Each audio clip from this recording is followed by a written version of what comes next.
Hello guys, once again it is me, Debonair, and you know me as the host of this here channel known as In the Year, a show where we get your games up and running as fast as we possibly can.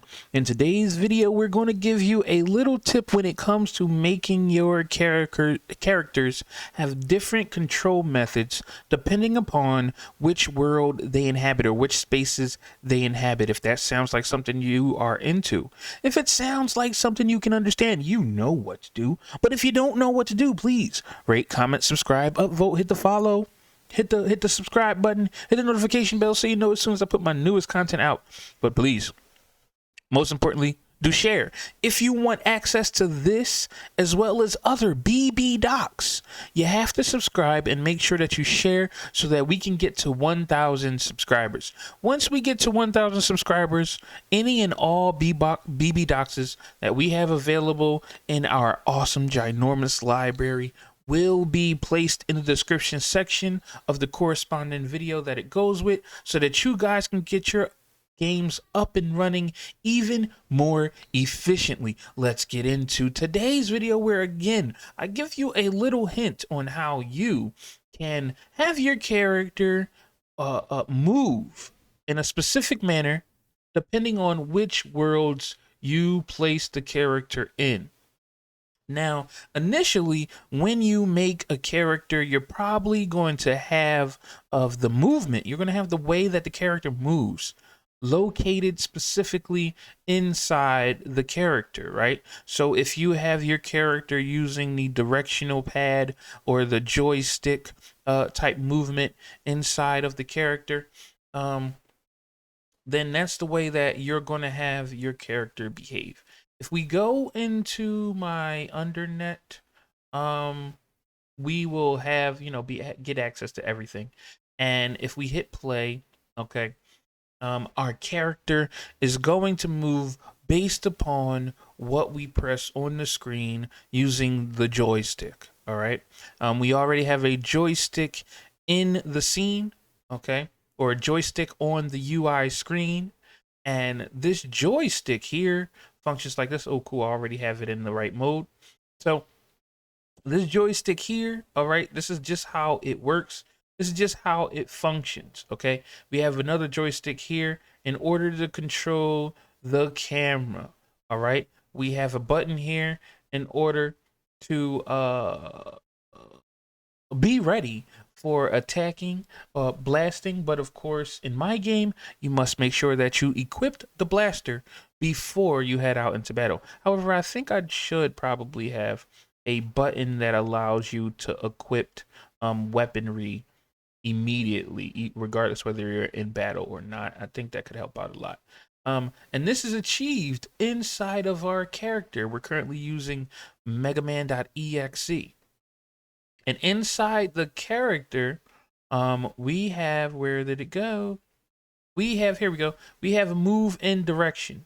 However, we've changed it into a vector move with different special code that I have in our previous video, where we have vector move, we have move or is moving, and this allows that character to move. But as you could see, the camera and the character have these receive nodes, okay? So this means that these things are not activated unless the information or the object that sends the information is on the screen. Okay, for instance, in here, let me not do that. Let me just turn on the UI screen. On here, the left and right buttons work accordingly. Okay, they are what is sending information to the character. This block right here is just for spawning. Don't worry about it. But both of these send. So that means that if these do not exist anywhere on the field, anywhere on the screen, that information will not be sent and will not be activated, okay? Now, the reason why that is important is because inside of the same character, we also have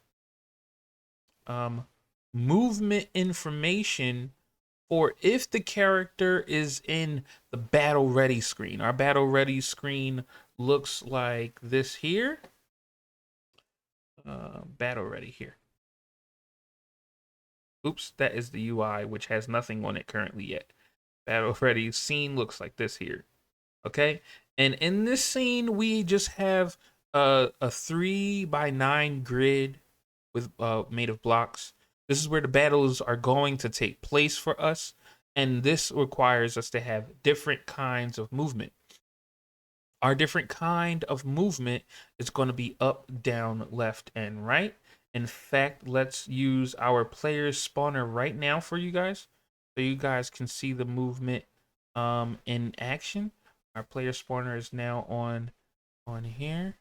We're going to let's see, let's make sure we up that. Oh, it's going to be on one. Cool. So we have one. No, I said one. Okay. Zero it out. There we go. Zero it out on our z-axis also.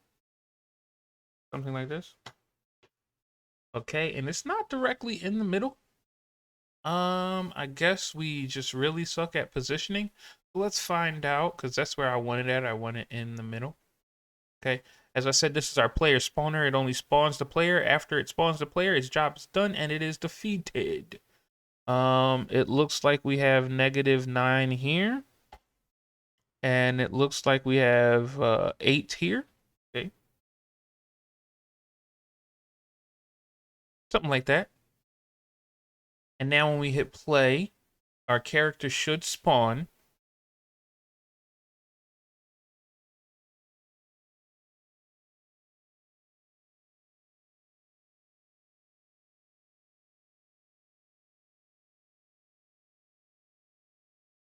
Okay, as you can see, our character spawns. And when we... What happened here? Okay. I got to go back in the code because when we swipe on the screen is when something good is supposed to happen. Let me check our UI real quick. Our UI screen, there we go. And let's get a little bit above. Let's zoom in on the action. Move over just a wee bit. Zoom out. Okay. Get right. Oop. No. Get this dead center somewhat. Okay, cool. All right. I'm gonna go back into our character after getting off the UI screen. I'm gonna go back into our character, and this is the way that we want our character to move. It's going to receive this information. Okay, up, down, left, and right. All right, and it's going to receive that information from something that we need on the field in our battle scene, which for some reason I guess I accidentally removed it, but it's basically our battle ready information. It's basically the swipes. Okay, so what we're going to do is now we need some kind of object to place in the scene that is going to basically control our character. So we're going to add a random shape. Matter of fact, we don't even have to go here. I don't know why I'm going there. But we're gonna add a random shape. Okay. All right. We're going to go to that shape. All right, and name it. I'm gonna name it Battle Ready Movement.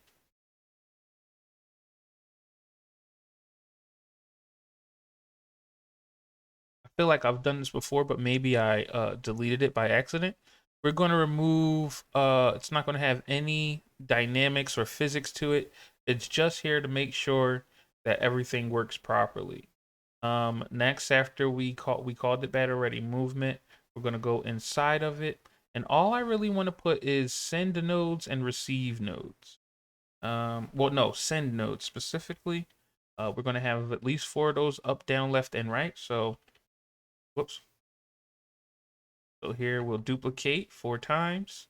All right, because we want swipes to happen. We're going to remove the 3D model because it is unnecessary. We don't need it really. I can delete it. Thank goodness. And we want four-way swipe. So we're going to find that just by hitting the number 4. after we delete everything out of here. Okay. And now what we're going to do is we're going to enable it upon the start of that scene. And we're going to have ups and down. We're going to have left and right.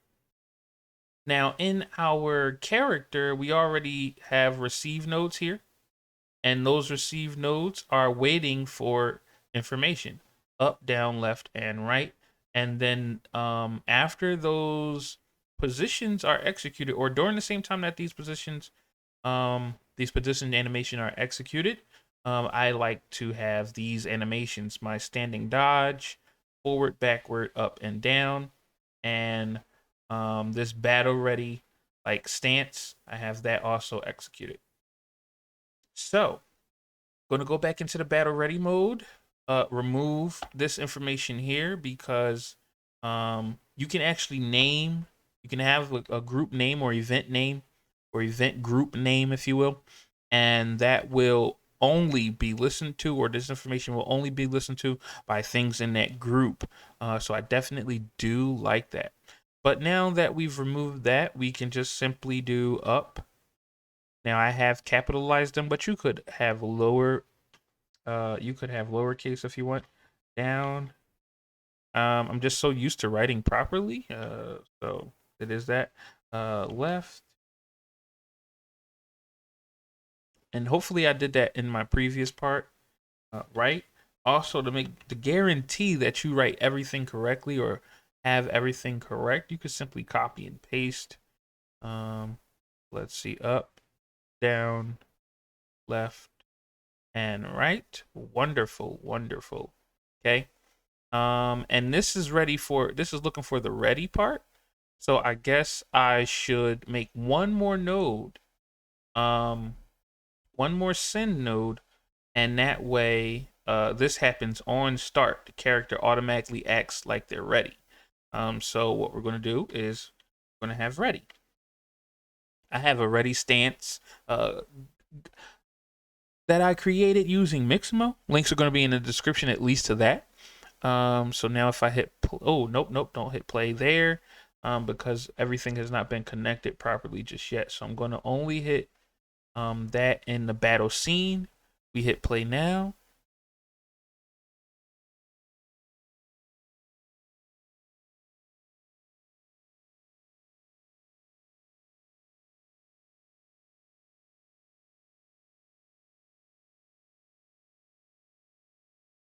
All right, and look at this.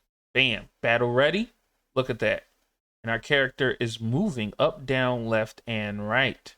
Now we do need to adjust it. Hold on, let's remove the debug mode so you guys can see it a little bit better. Okay.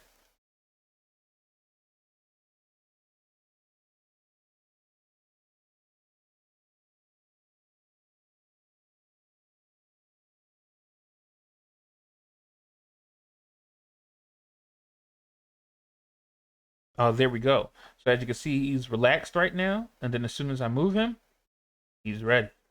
Okay. And he's there. Back, left, right. Okay. Awesome. There we go. Really appreciating how well this is working. I would like the animations to occur a little faster. A way to possibly achieve that, I haven't figured it out yet. Now also, if you have any of the animations clashing, what you'll want to do is place signal thresholds in between, and this will help assist so that they don't clash. Like, look, when I move them faster, they start clashing.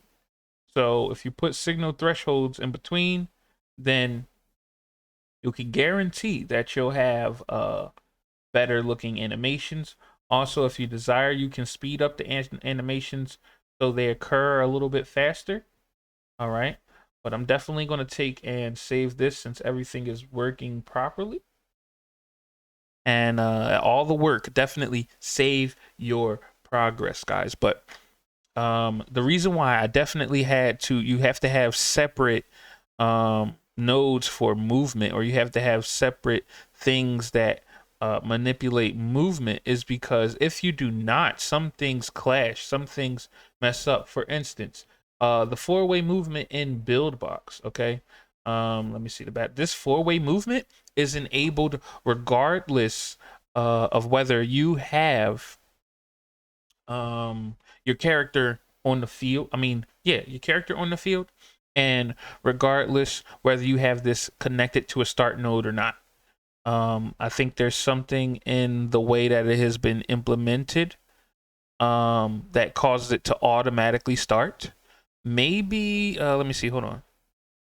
Is there, yeah, this says let's start. So maybe I could fix it just by removing some code in here. But when I initially began working on games using Buildbox, I wasn't too confident in manipulating any code whatsoever.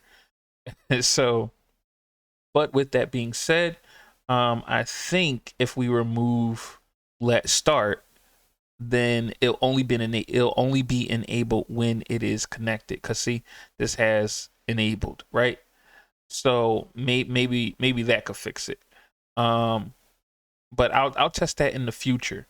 But in the meantime, I'm hoping that this helps you figure out any problems that you have, because the cool thing is, as long as you have like receive nodes inside of your character for specific movements and things of that nature, everything will occur as it is supposed to, but also everything won't necessarily interfere with the code that you have, everything that you have set up. Okay, so that's kind of sort of why I used it.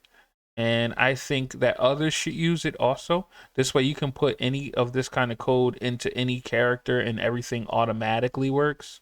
But with all that being said, I'm hoping that this was an excellent video for you guys to understand how to set up your four-way swipe movement, how to set up the perfect kinds of movement, or how to implement movement safely without affecting your character, without making it stuck to having that movement already in there. It's basically just good to set up a movement controller of some sort, so that way once I remove this battle ready movement controller, right, the character is no longer going to be affected by what I do on the screen. I wanted the four-way swipe, so it's only affected by what I do on the screen.